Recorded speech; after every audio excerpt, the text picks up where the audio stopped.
What's up, TikTok? I just figured I'd do a cold start on my f650. It's 2007 Ford f650. It's got a 24 valve Cummins in it. I'm gonna start right now and see how it works.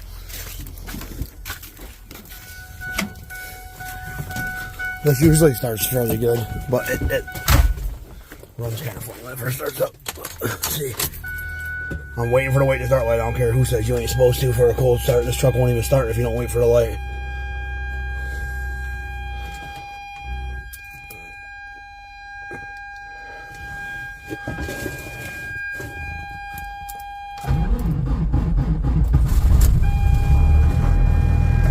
That's it. Man, it's cold as shit today. Wait for the air pressure. And the only thing that sucks about this truck is it only runs for 10 minutes. So you come out and start it and go back in. When you come back out, it'll be off. Crazy, but it runs really good though. It's only got 77,000 miles on it. It had 74, I think, when I got it.